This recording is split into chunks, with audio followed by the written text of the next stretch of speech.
مسيجو بربع فرخة نعمل 4 وجبات ل4 أفراد، حلوين جدا، وجبات فنادق زي ما انتوا شايفين. تعالوا نشوف اتعملت ازاي مع بعض. أول حاجة للرز بتاعي أنا حطيت زيت بصلاية بالحجم الوسط زي ما انتوا شايفين كده، قطعتها مكعبات رفيعة خالص. ببتدي ان انا اشوحها في الزيت. عايزة اقول لكم بجد الطريقة دي للرز تحفة. شفتوا البسلة اللي فرزناها مع بعض؟ قمر قمر، ومحافظة على لونها وخضرة جدا. لما تيجوا تطبخوها يفضل ان انتوا تحطوها زي ما هي مجمدة، مش بتستنوا تفكوا. بصوا لونها خطير. عندي هنا ملح وفلفل وماجي، مش اكتر من كده. كوبايتين من المية بعد ما شوحت الخضار كويس قوي في الزيت مع البصل. بستنى لما المية تغلي، وبيكون عندي كوبايتين من الرز المصري مغسول ومنقوع حوالي 10 دقايق.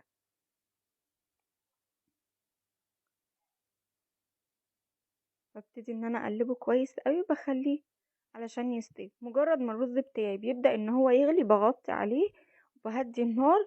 بصوا بيبقى مفلفل وقمر وحلو جدا. يلا بقى تعالوا نشوف الفراخ مع بعض اتعملت ازاي. عايزه اقول لكم هتاخد القلب. في طاسه فاضيه على النار من غير اي زيوت ولا اي دهون او اي حاجه، هنحط بصلايه كبيره متقطعه جوانح، وهنبتدي اننا نكرملها بالشكل ده. هنبتدي اننا نزود ميه بالتدريج لحد ما تاخد اللون الجميل اللي انتوا شايفينه، وبعدين هنزود شويه زيت او زبده زي ما تحب. بعد ما اتشوحت معايا كويس قوي، ده ربع الفرخه اللي احنا قطعناها مع بعض شاورما في حلقه التخزين بتاعه الفراخ لو شفتوه. ببتدي ان انا اشوح الفراخ بتاعتي لما تبتدي الجوانب بتاعتها تاخد لون. بصوا عايزه اقول لكم الاكله دي تخطف القلب. هنا انا كنت زودت نص كوبايه ميه، بس التصوير كان فصل، ولكن نص كوبايه مش اكتر. مجرد ما بتبدا ان هي تغلي بنزل بملح وفلفل، كزبره ناشفه وكمون ومرقه ماجي، مش اكتر من كده. ببتدي ان انا اشوحهم كويس قوي مع بعض. يا دوب تقريبا كده لما تشرب نص الميه بتاعتها ابتدي ان انا انزل بالفلفل. تقدروا تستغنوا عنه وتقدروا تخلوه كده، ولو مفيش فلفل الوان او مش متوفر ممكن نحط فلفل اخضر عادي.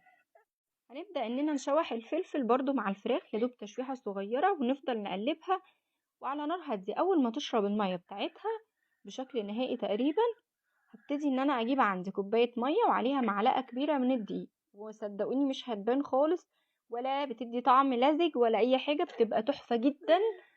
زي بصوا احلى من الكريمة اللباني بكتير قوي، لان ولادي مش بيحبوها. عايزه اقول لكم بقى عملت صوص خطير قوي للفراخ واديتها قوام حلو جدا.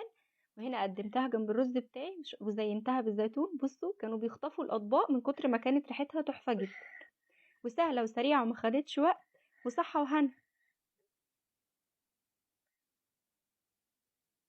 شفتوا العظمه؟